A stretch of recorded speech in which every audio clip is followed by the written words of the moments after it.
Tucked away in the upper left corner of South Carolina, almost hidden from view, sits Crybaby Bridge, source of many a tale and legend.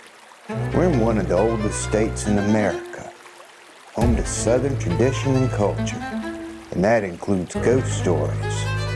Folks say Anderson County is the most haunted place in the state, and Crybaby Bridge, well, it's the setting for a lot of these ghost stories. The mill on High Shoals was a recreational attraction well into the early part of last century.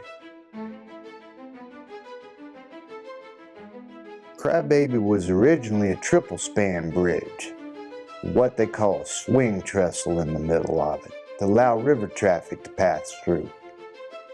That was back in its days when it was in Virginia. It was built by the Virginia Bridge Works in 1919. Eventually, it was moved down to Charleston. Back in 1952, a span of it was moved again and put up here at High Shoals. It's an iron bridge. It replaced a wooden one that was there before it. There are hundreds of these old Crybaby bridges across the country. Most of them share what's called an urban legend about a woman and her baby dying while traveling across the bridge. Them old iron bridges are known to make noises from water and wind that sound like a baby or a woman crying. And such stories also surround the lore of Anderson's Crybaby Bridge. I'm told a worker died there back when it was built up in Virginia. Maybe that's why it gets a little spooky out there sometimes.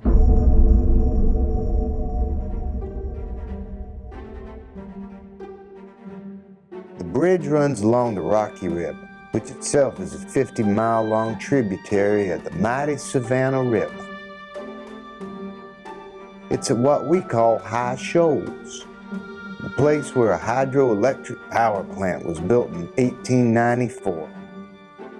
Power generated at High Shoals was transmitted to Anderson and gave it its nickname, the Electric City.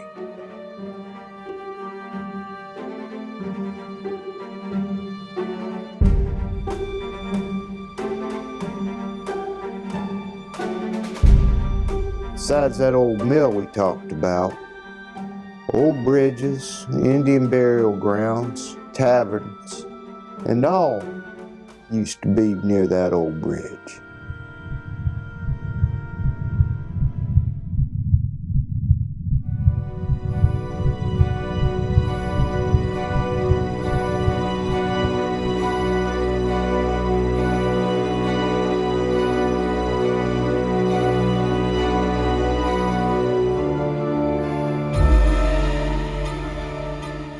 All right. For many, many years, we've heard tales and stories about things, and I think a lot of us just try to come out here and just see what we experience for ourselves. A lot of times I sense things. One time that when I was doing a recording, and you could actually hear a baby's heartbeat on my phone. You could hear it as plain as day.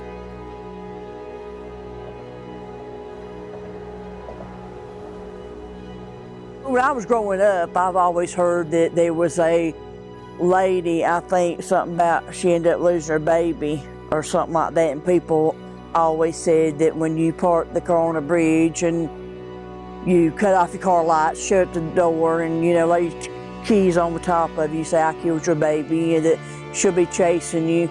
I don't know if necessarily that's so much true. We were here the other day and some kids said that they went down there and they said that they heard like a fake cry and then heard someone say, "You got my baby," or something like that. I don't know, that's what kids said. Yelling and screaming, and they said they come running back up real quick too. This bridge was moved from somewhere else to here.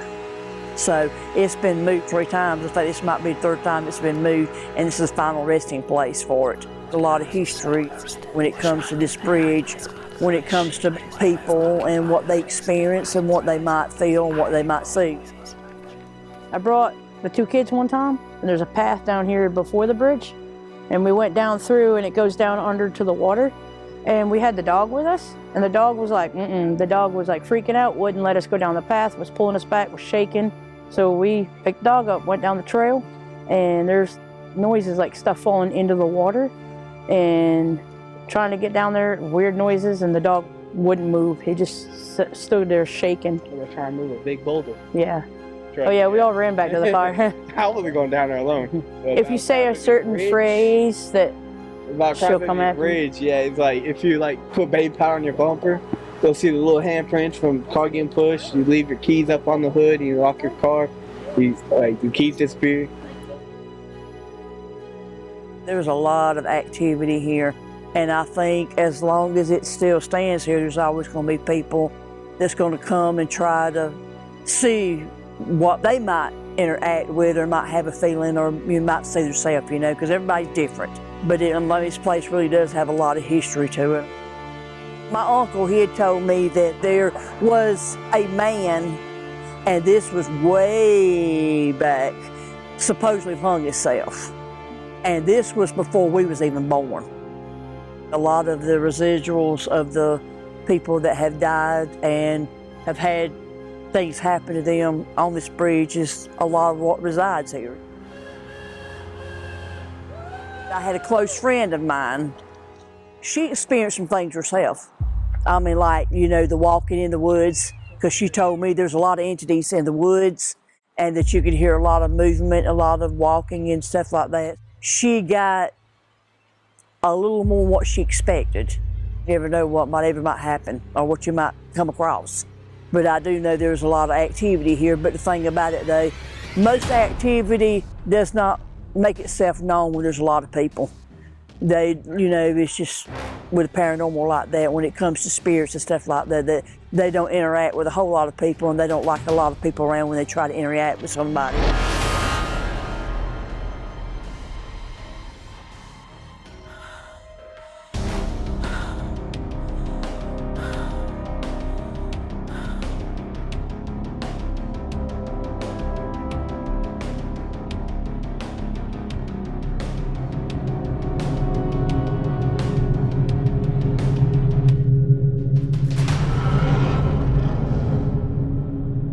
When you got water around, that draws a lot of energy from it too, so that could be a lot of reason why things happen here. It all depends on the person's frame of mind on whether they get scared or were they just interested, or it's just a challenge of being able to know or pick up things. Those are some of the stories that I've heard from people. I might hear more later on, but that's just some of the things I've experienced. When you move a bridge or you move anything, you're opening up a door to something. If it's got some kind of energy there, when it's moved, then that energy might retaliate from that in some kind of way. And it might be, show itself in a different kind of way.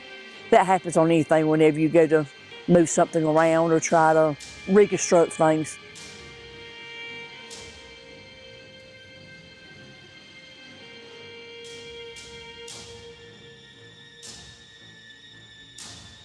It's a very interesting place, and I believe as long as it stays here, generations on down the road, they're going to find it more intriguing and find more reason to visit and be able to find the truth in what's being told by people and some of the things they experience.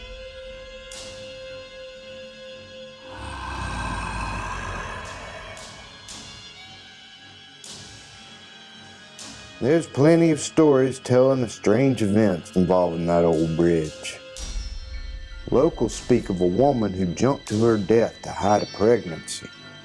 Others tell of a woman who was holding a baby out her car window and accidentally caused its head to get cut off. There's nothing in the old newspapers to account for all that.